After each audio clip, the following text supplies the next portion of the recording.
여러분 안녕하십니까? 지난 한 주일 잘 보냈습니까? 지난주에 이어서 수업하겠습니다. 오늘은 38과 미력 이해화가 되겠습니다. 여기 미리 써놨는데요. 이 시는 백운고사 이규보 선생의 시가 되겠습니다. 제목이 하일즉사죠. 즉사는 눈에 보이는 어떤 사물을 즉흥적으로 읊는 것을 즉사라고 합니다. 그래서 이 시의 제목에도 즉사가 뒤에 많이 붙습니다. 여기 이 경우도 그런 경우요. 여름날 정도 해석하면 되겠습니다. 이 여름날에 어떤 한 장면을 읊은 시가 되겠어요. 읽어보겠습니다. 경삼소점 와풍령 몽란제앵 삼양성 미력 예화 춘후제 박운 누일 우중령 두자 세자 또는 네자 세자 이렇게 읽으라 했죠. 이 시는 구가 7자니까 칠연시고 이게 운자가 척구의 이 령이령 난간령 소리성 이 발별명이 운이 되고 있습니다. 그 이자는 이 시는 칠연 절구가 됐어요. 칠연 절구.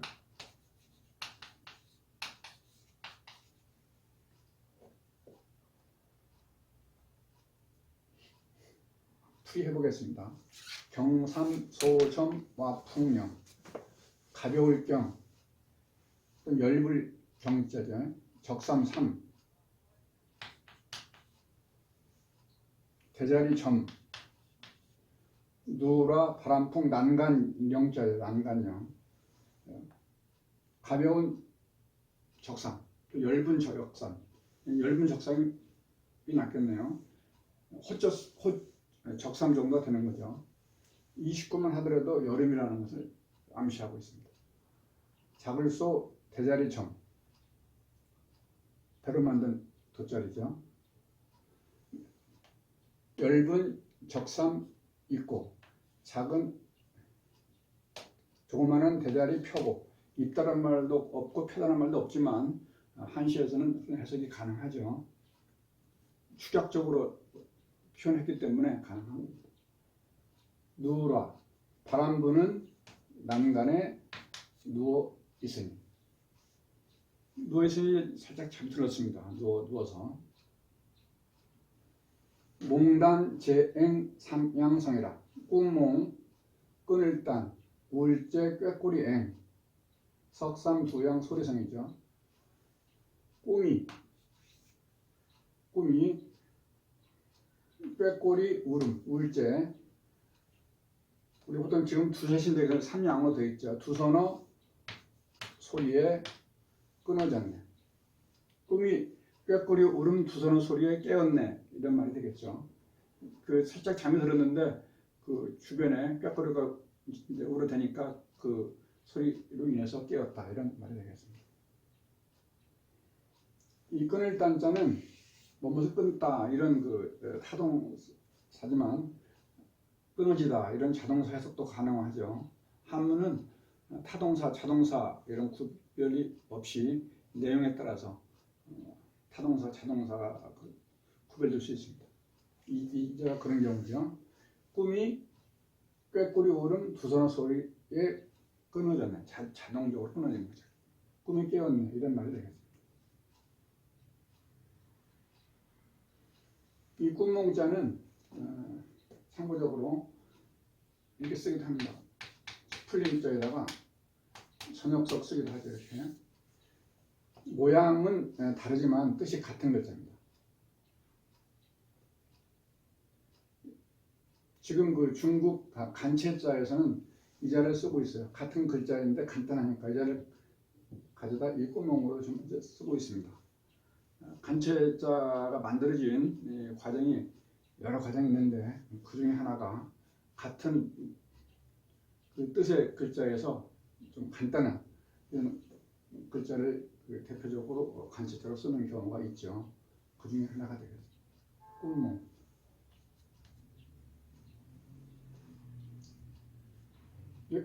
깨어서 주변을 보니 미렵, 예화, 춘우, 제역. 빽빽한 밀자죠. 잎사귀엽, 가릴예, 꽃화, 봄춘, 뒤우, 있을제. 빽빽한 잎사귀에 가려있는 꽃이 봄이 지난 뒤에도 있네. 봄이 지나면 꽃이 다 져야 되는데 지금 초 여름 가까우니까 풀도 무성하게 자라고 그리고 남은 잎들도 이제 무성하게 지죠. 그 밑에 꽃이 하나 있어서 지지 않고 있는 그런 상황이죠. 이 식구는 여름을 해당하는 식구로 이 시인의 어떤 섬세한 감각 이런 것을 볼 수 있습니다. 미렵, 예화, 춘우제. 이 잎사귀 엽자도 간지자 이렇게 쓰고 있습니다. 이렇게 쓰고 있어요. 쓰고 있는데 이 자는 물론 협으로도 있고 엽으로도 읽는데 이 엽으로 했더니 잎사귀 엽자와 같은 그런 아까 조금 전에 했던 꿈몽과 마찬가지로 모양은 다르지만 같은 뜻으로 쓰이는 글자입니다. 협으로 쓰일 때는 화합할 협, 협력하다 이런 의미로 쓰이고 그래서 이 잎사귀 엽자도 이자가 잎사귀 엽의 간체자가 되겠습니다. 이 꿈몽 이런 경우와 비슷하게 간단한 글자를 갖다 간체자로 쓰고 있죠.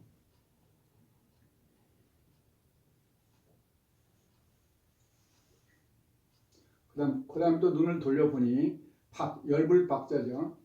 구름은 얇은 구름. 얇은 구름 사이로 누는 셀 누자, 누설, 탈루 이런 누자죠. 얇은 구름 사이로 새어나오는 해가 빛 속에도 박내. 여름에 보면 날씨는 아주 쾌청하게 맑은데 비가 내리는 그런 경우가 있죠.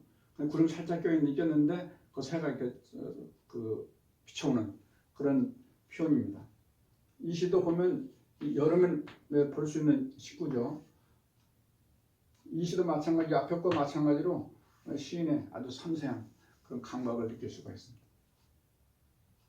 박자는 열불 박자인데 앞에 놓은 경자와 박을 쓰면 경박이 되는 경박. 행동이나 말이 가볍고 얇은 것을 경박이라고 하죠. 이 박자는 박봉, 또 박예 이런 것도 있고 아랫사람한테는 후하게 해주고 하후. 이 박자는 후자의 상대 개념인데요. 아랫사람한테는 후하게 해주고 하후, 윗사람한테는 아주 얕게 대해준다. 하우 상박이라는 그런 성어가 있죠. 반대로 상후 하박하면 좀 문제가 있는 거죠. 아랫사람한테는 후하게 대해주고 윗사람한테는 좀 얕게 대해주는 것을 하후 상박이라고 합니다. 이 박자죠.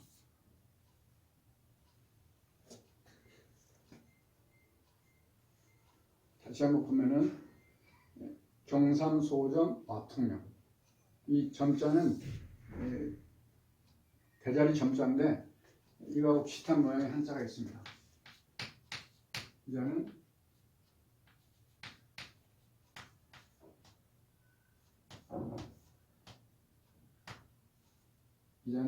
대바운이 단자죠. 그래서 이 단자가 들어가는 성어 중에 단사 표음이라고 있습니다.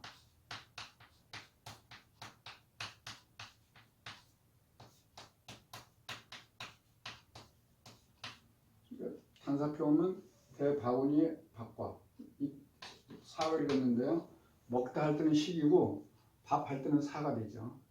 대바운이 밥, 표주박 표 마시는 표주박에 마실 것. 대바구니라든지 표주박 이런 그 식기는 좀 가난한 사람이 쓰는 어떤 그 도구죠. 그래서 단사표음은 가난한 사람의 보잘것없는 하찮은 그런 음식을 단사표음이라고 합니다.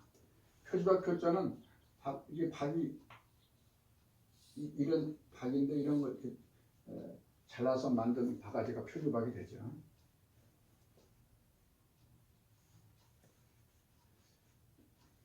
다시 한번 풀이하겠습니다.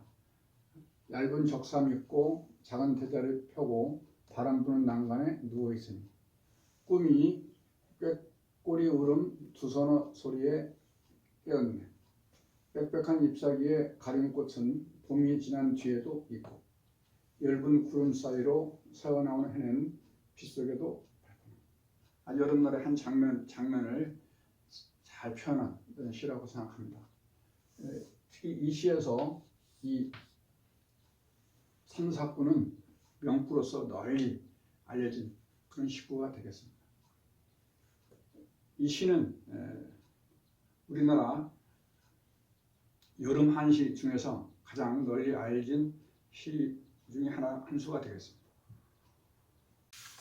다음으로 넘어가겠습니다. 다음 과는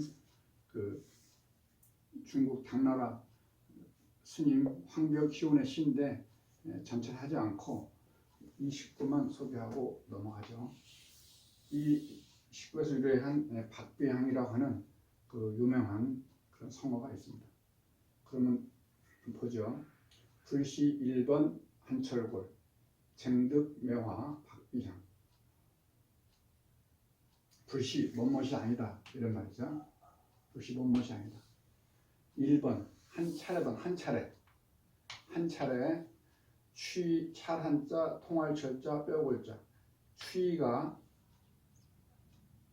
뼈에 통함이 뭐뭇이 아니면 통하지 않는다면 한 차례 그 추위가 뼈에 사무치지 않았다면 쟁득 매화 박비향인가. 이 쟁자는 다툴 쟁자인데 앞에 나올 때는 음사로서 어찌 이런 뜻이죠. 어찌 쟁 중요하죠. 어찌 음은사가 되겠습니다. 어찌 이러는 것을 얻겠는가. 매화 박은 원래 7박자인데 여기서는 찌르다입니다. 찌르다. 7박자는 우리가 아는 한자어 중에 박살내다, 박살 쳐서 이렇게 죽이는 걸 박살이라고 하잖아요. 그래서 7박자는 여기서는 찌를 박자니까 어찌 매화에서 코빗자죠. 코를 찌르는 향기를 얻겠는가. 한 차례 추위가 뼈에 사무치지 않는다면 어찌 매화에서 꽃을 찌르는 향기를 얻겠는가. 박비향이라고 하는 이런 의미는 아무리 무서운 이런 추위가 닥쳐도 그것을 이겨내고 향기를 피우는 어떤 의지 이런 데 비유되는 말이죠. 우리 인간 사회에 비유한다면 모진 어려움을 다 견뎌내고 하고자 하는 것을 이루는 것. 이것이 박비향이 되죠. 불가 스님의 시라고 했는데 불교에서는 불시 1번 한철골 이것이 하나의 어떤 고행, 박비향은 득도 이렇게 비유할 수가 있겠습니다. 이 식구가 보니까 생각나는 게 있는데 여러분 졸업 선배에서 그 위에 선배에게 졸업 선물로 주는데 독서대에다가 이 글을 쓰고 새겨가지고 선배들에게 주는 걸 본 적이 있습니다.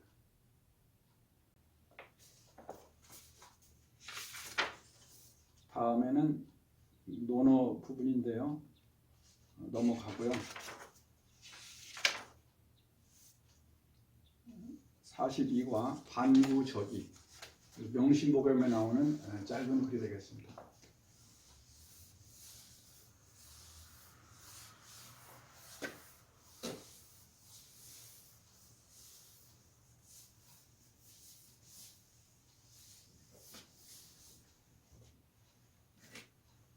읽어보죠. 전물지요 기소부력 물시여인 행류부득 반구저균이라. 기소부력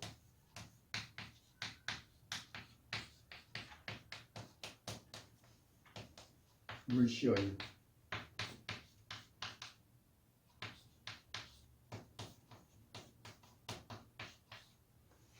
행류부득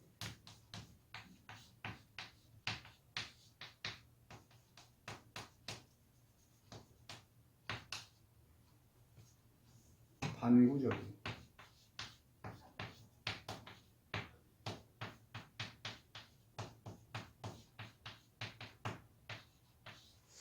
접물지요. 이 접은 접할 접. 물은 물건 물자인데요. 물자는 사물도 되고 또 사람도 됩니다. 사물도 되고 사람도 되죠. 여기에서는 이 사람이 되겠습니다. 접물지요. 사람을 접하는, 사람을 대하는. 이 접할 접자.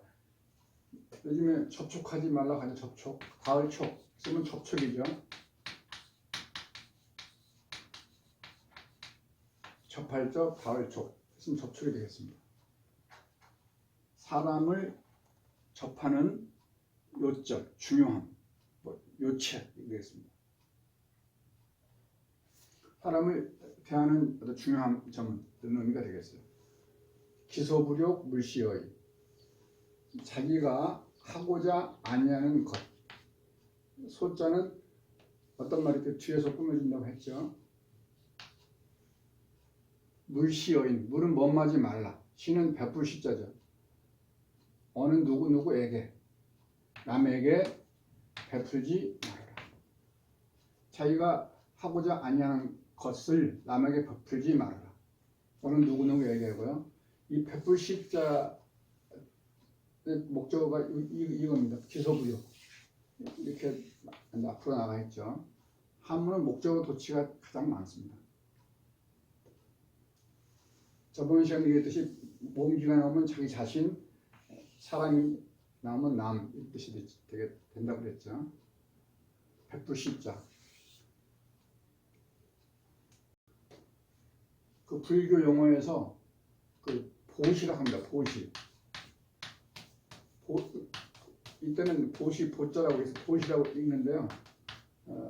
부처님의 자비의 자비의 마음으로 다른 사람에게 조건 없이 베푸는 것을 보시라고 합니다. 보시.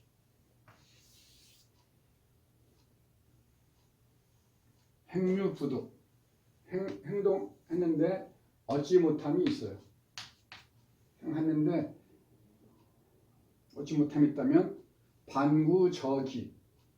이때 저자는 그 지어의 뜻이죠. 지어. 조금도 저로 있고요. 어디에 그것을, 뭐뭇에 그것을, 이런 풀이가 되는데 이것이 물론 모든 이런 할 때는 제로 있지만 이렇게 허사로서 읽 때는 저로 읽습니다. 여기서는 그렇죠. 돌이켜서 행동하고 잘못이 얻지 못함이 있다면 돌이켜서 자기에게서 그것을 구해야 한다.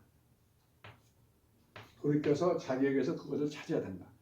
행동하고서 얻지 못함이 있다면 그것을 자기 탓으로 돌려야지 남에게 돌려서는 안 된다. 이런 말이죠. 짤막한 이런 글귀지만 우리에게 주는 교훈이 크다고 보겠습니다. 다시 한번 이어서 해보겠습니다. 기소부력 물시여인, 전물지오 기소부력 물시여인, 행류부득 반구저기니라. 사람을 접하는 중요함은, 요점은 자기가 하고자 아니하는 것을 남에게 베풀지 말고 행하고서 얻지 못함이 있다면 반구적이, 반은 돌이켜서 자기에게서 구해야 한다. 자기에게서 찾아야 한다. 이런 말이 되겠습니다.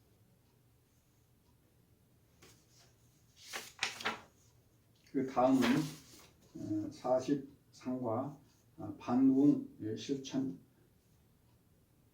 제목이 되겠습니다. 이 글은 퇴계집에 나오고 있습니다. 돌이킬 반 몸궁. 몸궁 자기 자신이죠. 자기 자신을 돌이켜서 실제로 받는다, 실천한다. 이런 풀이가 되겠습니다. 읽어보겠어요. 이 반궁 실천 위 구담 천리지본 이 일사 연구 체험지공 서기 지행량진 언행 상곤이라.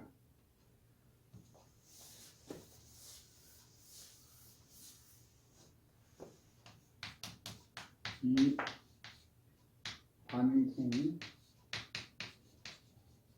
실천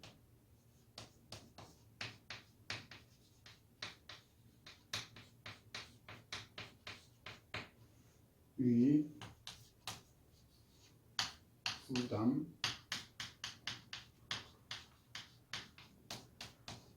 천리지본.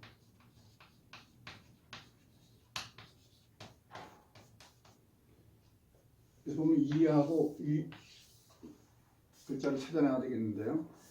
A로서 비하다, A를 비하다, 이런 구문이죠. 반궁 실천을 구담 지본으로 위, 여기서는 상다. 반은 돌이킬 반, 몸궁, 여기서는 자기 자신이 되겠습니다. 실천, 자기 자신을 돌이켜서 자신을 반성하여서 실천하는 것을 구담 천리지본, 입으로 하늘의 이치를 말하는 근본으로 삼다. 반궁 실천을 구담 천리지본으로 삼다. 이런 풀이죠. 그러니까 이것을 찾아내야지 해석을 정확히 할 수가 있겠습니다. 그 다음 이어지고 있습니다. 말일기자 삼아서 일사 연궁 체험지공 날일자 일사자는 여기서는 일삼다. 날마다 일삼다. 연궁은 궁자는 궁궐 구나 같은 의미죠. 연구로 풀이해보면 되겠습니다. 연구하고 체험, 모음체자 경험할 험자, 몸소 경험하는 이 공공자는 이 공부 여기서는 공부가 되겠습니다. 공부 공자도 있으니까요. 날로 연구하고 몸소 경험하는 공부를 일삼는다면 서기 지행량진 언행상고할 것이다. 거기서 거의기, 서기는 거의 이런 뜻이죠. 거의. 또 서기가 기자 가까울 기자도 의미가 있어서 거의 몸에 가깝다 이렇게 풀이 드는 경우도 있습니다. 여기서는 거의 지행량진, 암과 행동, 아는 것과 행동이 함께 나아가고, 근데 진은 여기서 뭐 나아가는 건 진보하는 거, 발전하는 것이죠. 언행상고, 또 말과 행동이 서로 돌아올 것이다. 말과 행동이 일치할 것이다. 이런 말이 되죠. 지행량진과 언행상고라고 하는 그 성어가 여기 보입니다.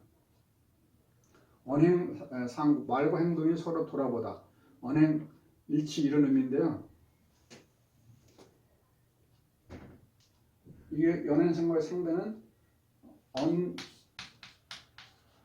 언불고행이 되겠네요. 언불고행.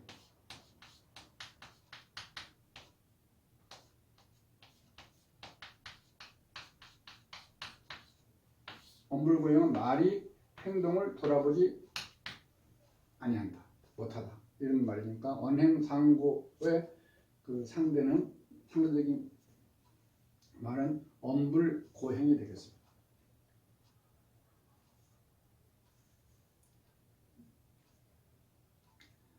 한번 읽어보겠습니다.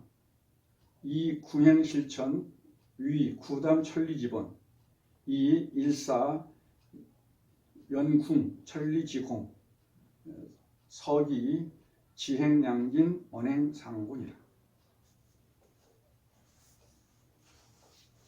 그 말, 언행 이런 거에 대한 글이 많이 나오죠.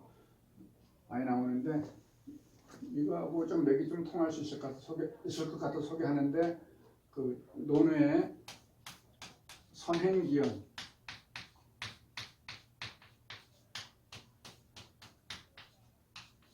이후종지 이런 말이 있습니다.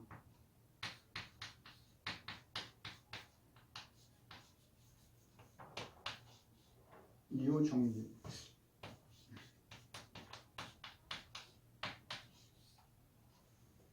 먼저 그 말을 행하고 이후에 따를 종자죠. 그것을 따르라.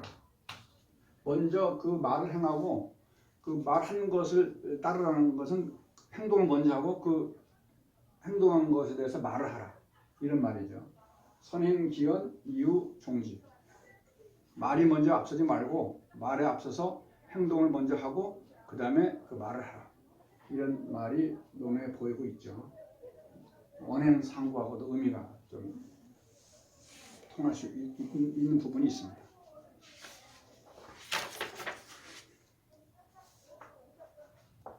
그 다음에는 44가 반궁자성. 자신을 돌이켜서 스스로 살피다 이런 제목의 글이 되겠습니다.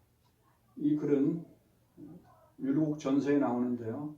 율곡전서의 그 만원 봉사라고 하는 글의 일부분이 되겠습니다. 만원은 만 글자, 만 마디고 봉사는 봉할봉 일사인데 봉화에서 임금에게 올리는 글, 상소문이죠. 이것을 봉사가 갑니다. 그러니까 만 글자로 해서 임금에게 올린 상소문이라고 하는 풀이가 되겠어요. 만원 봉사. 밑에 나온 놈 읽어볼까요? 만원에 이르는 장편의 글로 임금에게 아뢰는 소라고 하는 뜻으로 이이가 39세 때 의부승지로 재임 중 성조에게 올린 상소문으로 성학의 대요를 적고 있습니다. 읽어보겠습니다. 반궁자성, 주찰, 자정, 신무권의, 정무궐의, 역, 당, 입가, 수면, 흠약, 불의, 미상, 이, 무과 자서야, 황어, 신유건, 이, 정유, 걸자호와. 풀이해보죠. 반궁자성, 자신을 돌이켜서 몸궁자는 자기 자신이라고 그랬죠. 반은 돌이킬 반. 돌이켜서 스스로를 살피고 스스로 반성하고. 주찰 자정하며 두루주 살필 찰. 두루 자자는 허물, 흠 이런 자자죠. 여기서 허물, 흠 자자인데 뭐 어디 뭐 하자 할 때 이런 자자는 하자. 이제 하자도 흠 하자입니다. 하자 하는 자자가 되죠. 그래서 자정은 흠이 잘못한 정치, 잘못된 정치입니다. 자기 몸을 돌이켜 스스로 반성하고 두루 잘못된 정치를 살피며 신무 건의 자신에게 무 없을 무 건은 허물 건자죠. 허물 건. 내 자신에게 허물이 없고 또 정치에 관했는데 정치에 무궐의 또 흠이 잘못함이 결함이 없더라도 근데 궐자도 이 대궐 이 궐자인데 여기서는 이 자자와 같은 의미로 쓰였습니다. 이 궐자도 흠, 결함 이런 뜻이 있습니다.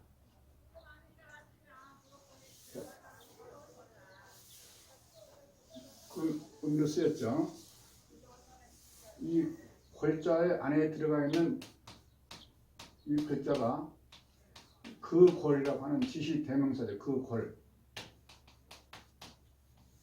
그러니까 이 자는 이 궐이 의미되고 대궐이니까 문이 뜻이 되는 그런 형성자가 되겠네요. 이 문문자가 들어가는 글자는 조금 생각해봐야 되겠습니다. 여기다 입구가 들어가면 물을 문인데 입으로 물 뜻이 되고 문이 의미되죠. 그러니까 이 자가 나오면 이런 부분을 좀 이해해 본다면 그 글자를 이해하고 익힐 수가 있겠습니다. 어떤 글자는 문문이 의미되고 어떤 글자는 문문이 뜻이 되는 그런 경우죠. 여기서는 이 궐자가 흠 이런 뜻입니다.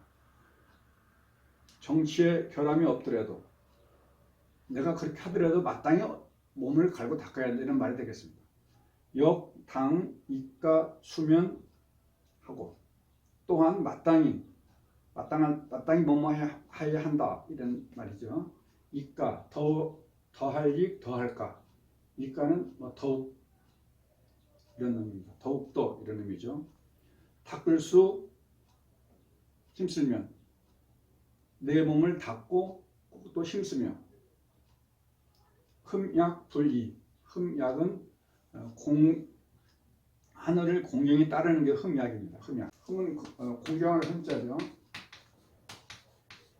흠자인데 우리가 그 흠모하다 공경하여 사모하는 게 흠모죠. 흠모.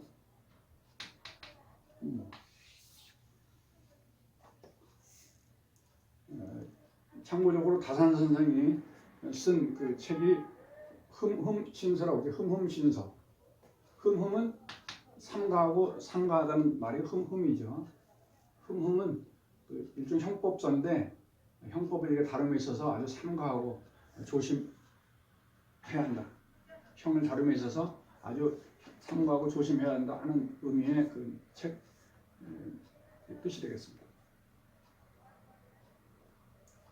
흠약은 하늘을 공경히 따르는 것이죠. 따르는 것을 그치지 아니해야 된다. 이 미자는 그치다. 하늘을 공경히 따르는 것을 마지 않아야 된다. 마지 않아야 할 것이다. 미상 이 무과 자사하라. 일찍이 무가 허물이 없다고 하여서 허물과자죠. 개과천선하는 허물과자입니다. 과오. 일찍이 내 몸이 허물이 없다고 하여서 자신을 이게 스스로 자자는 자신을 이게 목적일 때는 앞으로 이렇게 오죠. 인칭 대명사가 선을 용서할 서. 있으면 용서죠. 용서.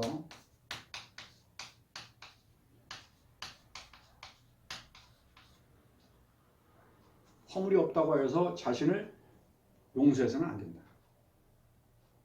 허물이 없다 하더라도 자신을 돌이켜보고 해야지 쉽게 용서해서는 안 된다.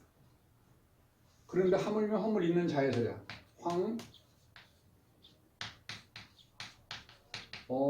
신, 유,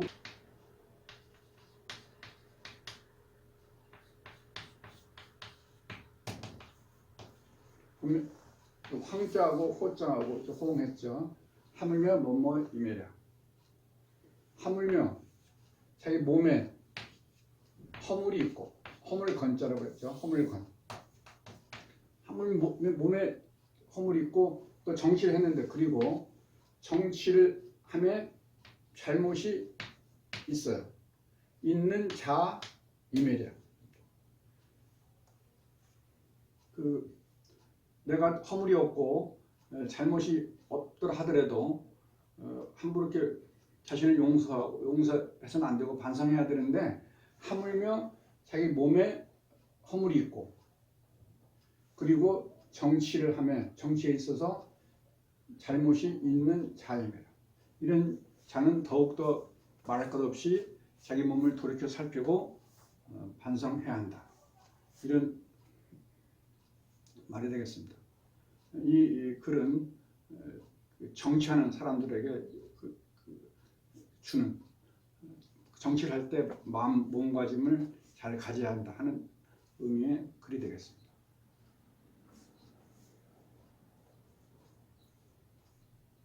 읽어보겠습니다. 반궁자성, 주찰자정, 신무건의, 정무골의, 역, 당, 입가, 수면, 흠약, 불이, 미상, 이무과 자서야, 황호, 신유건, 이정유, 골자호와. 풀이는 생략하죠. 다음에 명자 부분은 넘어가고요.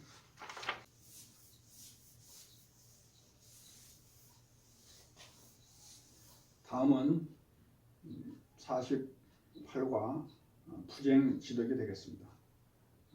이 부쟁지덕은 싸우지 않고도 이길 수 있는 능력 이런 의미죠. 읽어보겠습니다. 선유사자 불무, 선전자 불로, 선승적자 불여, 선용인자 유지하, 시위 부쟁지덕, 시위 용인지력. 선, 착할 선, 좋을 선 여러 뜻이 있는데 그래서 훌륭하다 이런 의미가 되겠고, 사자는 그래서 무사, 용사가 되겠습니다. 훌륭하게 무사가 된 자는, 즉 훌륭한 무사는 하겠습니다. 불무, 무자는 여기서는 무력을 쓰다. 무력을 쓰지 아니하고 힘쓰는 무자는 무력을 쓰다 정도로 해석을 해야 되겠습니다. 불무, 힘쓰지 않는 거죠. 무력을 쓰지 않는 겁니다. 선전자, 싸울 전자, 노는 성례를 놓자. 싸움을 잘하는 자는 성내지 않냐. 불로. 먼저 화를 내서 그르치지 않는다는 거죠. 우리 일상에서도 먼저 열받고 화내는 경우가 이기는 경우는 많지 않죠. 성내를 놓자. 선승적자. 이길 승, 적자는 원래 원수 적, 대적할 적 이런 의미인데 여기서는 적 정도 돼요. 적을 잘 이기는 자는 불려 그와 더불려고 하지 않는 맞불 작전을 하지 않고 맞불 작전을 하지 않는다. 즉 그 맞대응하지 않는다 이런 말이 되겠습니다. 불려. 또 선용인자, 사람을 잘 쓰는 자는 위지하, 그의 아래가 됩니다. 아래가 된다. 그의 아래가 된다. 기업으로 비교해 본다면 기업주가 그 기업을 경영하는데 전문 경영인을 써서 위에 앉혀서 경영하게 하고 본인은 뒤에 있으면서 기업을 잘 경영하는 그런 것에도 비유할 수가 있죠. 이 네 가지를 말하고 있죠. 이것을 일러 시위는 이것을 뭐뭐라고 이르다. 이것을 일러 뭐뭐라고 하다. 뜻이 되겠습니다. 이것을 일러 부쟁지덕, 다툴쟁, 싸우지 않고도 얻는 덕인데 싸우지 않는 덕이라고 하고, 즉 이 부쟁지덕은 싸우지 않고도 이길 수 있는 능력이라고 하고, 이것을 일러서 시위, 용인지력, 사람을 쓰는 힘이라고 한다. 즉 사람을 잘 다룰 줄 아는 능력이라고 한다. 보면 착할 선자가 뜻이 여러 가지 있는데 여기서는 어떤 경우는 부사로 잘, 어떤 경우는 잘하다 이렇게 해석을 했습니다. 좀 눈여겨봐야 되겠어요. 이어서 다시 한번 풀이해보죠.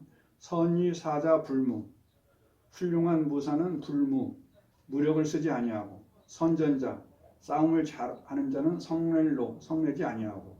선승적자, 적을 잘 이기는 자는 불여, 더불지 아니하고 맞대응하지 아니하고. 사람을 잘 쓰는 자는 그 아래가 되고. 이것을 일러서 부생지덕이라고 하고, 싸우지 않는 덕이라고 이러고, 이것을 일러서 사람을 쓰는 힘이라고 이른다. 여기에는 그 부정지덕과 용인지덕이 나오고 있죠. 이 적자는 우리가 인자무적 있어요. 인자무적. 어진 사람은 무적, 대적할 사람이 없는 거죠. 이때 적자가 대적할 적자가 되죠. 어지기 때문에 어진 자는 어떤 그 대적하는 사람이 없는 거죠. 인자무적. 이자하고 이 적자하고 좀 다릅니다.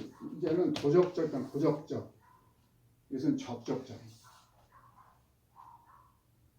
도적하고 적은 다르죠.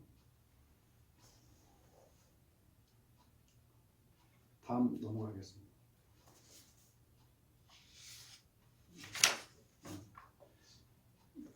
교과 진도는 여기까지 나가고요. 앞에 율곡 선생이 나왔는데 율곡 선생 어머님이 사임당 신사임당이죠. 그래서 신사임당의 시 한 수 소개하고 수업을 마무리하겠습니다. 신사임당의 시가 지금 소개하는 시하고 또 사친이라고 하는 실험율시가 대표적으로 알려져 있고, 그리고 그 구로 이렇게 전하는 경우를 본 적이 있습니다.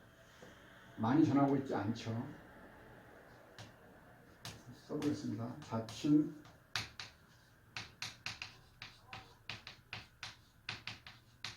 학발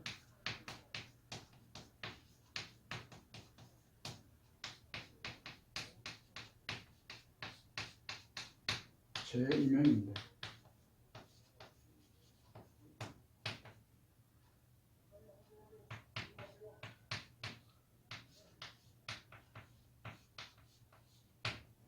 신향장한 독고입니다.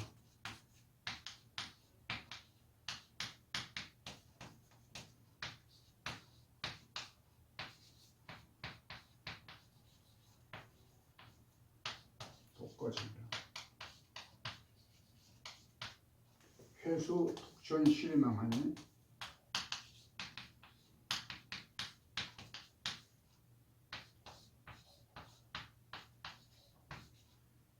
밀망하니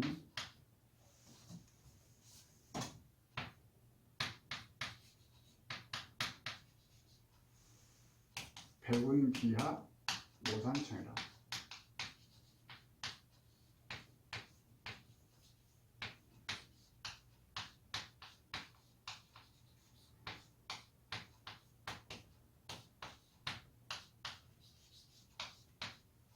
이런 시가 있습니다. 이 시는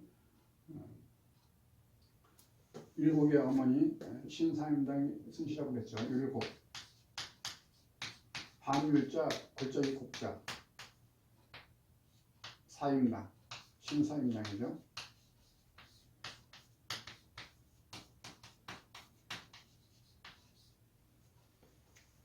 율곡은 밤율자인데 율곡은 지명 이름을 따서 호를 졌죠. 지명. 앞에 나왔던 퇴계선상도 그 퇴계 지명이 되고, 이 사임당은 그 문왕의 어머니가 태임입니다. 태임. 이 태임인데 그 현무, 양채 어떤 가장 표본적인 인물이 그 태임인데, 이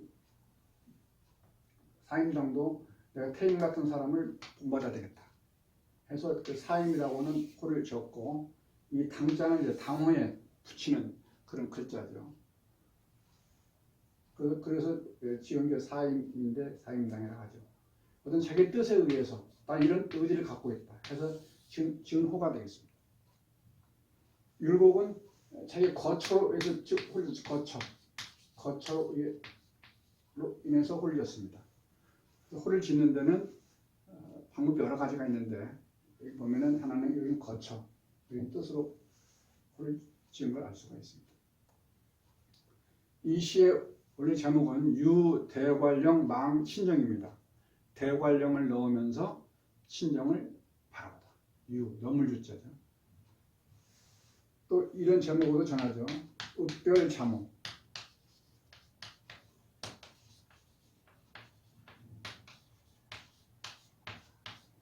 우르자 이별할 뼈자 자애로울 자 어머니 울면서 자애로운 어머니와 이별하다. 이런 제목으로 또 많이 전하죠. 읽어보겠습니다. 자친 학발 제2명인데 신향 장안 독거정이라 회수 북촌 시 일망하니 백운 비하 모산청이라. 이 시도 앞에 했던 시와 마찬가지로 실은 절구가 되겠습니다. 운자는 영, 정, 청이 운자가 되겠어요. 실은 절구. 조금 전에 했던 그 백운거사의 하일이라고 하는 시는 자연 이런 시입니다. 이 시는 어느 시대 언제 보더라도 그 시대 상황과 뭐 상관없이 공감할 수가 있는데 이런 그 자연을 본 시가 아니고 서정이런 시는 그 시대 상황도 이해를 해야 됩니다. 그 시기, 사회 그 상황.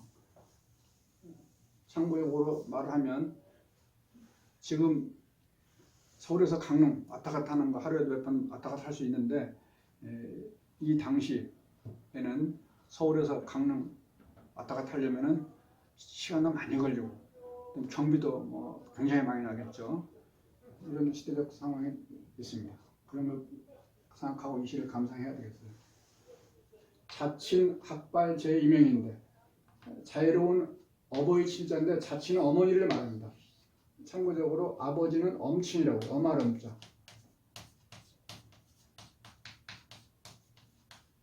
엄친, 자친. 학사 터럭발자. 학발은 학이 하야니까 백발이 되겠습니다. 백발. 학은 뭐 군계이라 학수고대 학자죠. 터럭발자. 학발은 백발이라고 했죠. 백발의 어머니 쟤는 어디에 있다. 이말임자 물기름 명자인데 이 명은 강릉의 옛 명칭이 되겠습니다. 이명 땅에 계시는데 백발의 어머니, 늙으신 어머니죠. 이명 땅에 계시는데 신향장안 독거장이라. 옴신 향할양. 장안은 중국 당나라 수도인데 이 수도 고유명사가 서울이라고 하는 보통 명사화 됐죠. 여기서는요. 몸은 여기서 서울입니다. 서울을 향하여 홀로도 갈 거 뜻정. 홀로 가는 심정. 아까 조금 전에 얘기했듯이 지금 어머니 이별하게 되면 또 언제 볼지 또 알 수 없는 이런 상황이죠. 그러니까 그 심정은 오직 하겠습니까? 지금 같으면 보고 싶으면 금방 와서 볼 수 있지만 이 시대가 그러니까 이 심정은 더욱더 마음 아프죠. 회수 북촌 시 일망하니. 바라볼 망자죠. 회수 북촌은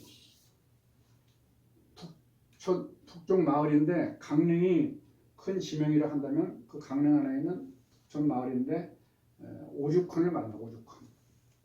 까마귀 오자 대죽자 집헌자가 있어요. 집헌자. 오죽헌은 그 오죽이 많이 난 집이라는 걸 알 수가 있습니다. 오죽헌을 말하죠.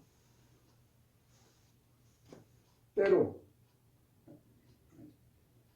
회수 북촌 시일만 머리를 북촌 마을에 돌려서 때로 때 시절 한 번씩 바라보니 머리를 북촌 마을에 돌려서 때로 한 번씩 바라보니 못내 이별이 발길이 떨어지지 않는 거죠. 그러니까 한 번씩 바라보는 겁니다. 이별이 많이 아쉬워. 백운 비하 모산청이라 점을 못자 흰배 부름은 날비 아야 점을 모 몇산 푸를 청인데 29 해석은 잘해야 됩니다. 지금은 뭐 이별 뭐 교통수단이 좋기 때문에 뭐 아무 때나 할 수 있는데 예전에는 교통수단이 안 좋으니까 아주 새벽같이 그 밥을 먹고 어디 길을 떠나게 됩니다. 일반적으로 그런 상황을 생각하고 29를 감상해 봐야 되겠어요. 흰구름 나는 아래 저문 산이 푸르다. 지금 강릉을 넘어가고 있는데 강릉에서 지금 대관령을 좀 넘고 있는데 강릉하고 대관령 거리는 멀지 않습니다. 그렇기 때문에 그때 벌써 아침 새벽밤 이별했는데 해가 저물을 리는 없습니다. 이 말 저문산은 뭐냐면 눈물이 앞을 가리고 흐릿한 산을 저문산으로 이렇게 풀이를 묘사를 했습니다.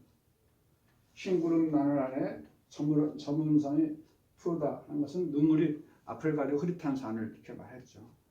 만약에 날씨가 저물다 한다면 그 풀을 청자도 푸르게 안 보이는 거죠. 그것은 모산이 그 눈물이 앞을 가려가지고 흐릿한 산을 모산으로 했습니다. 눈물이라고 하는 말 하나도 안 썼지만 이 맨 마지막 구에서 눈물이 앞을 가리는 그런 표현을 하고 있습니다. 이 시는 상인당이 대관령을 넘으면서 어머님과 이별하면서 이별의 아픔을 묘사한 그런 명시 중에 하나가 되겠습니다.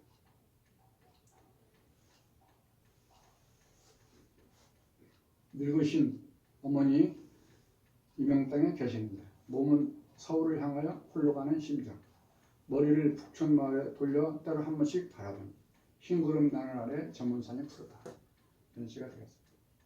그런데 만약에 지금 여러분 중에 강릉에서 이별하면서 이런 시를 썼다. 그건 이건 지금 시대에는 시상이 맞지 않죠.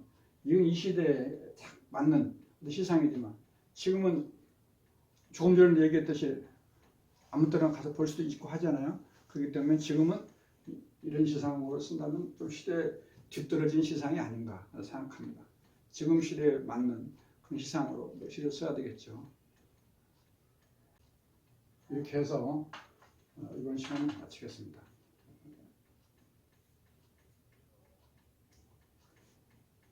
다음 주에 보겠습니다.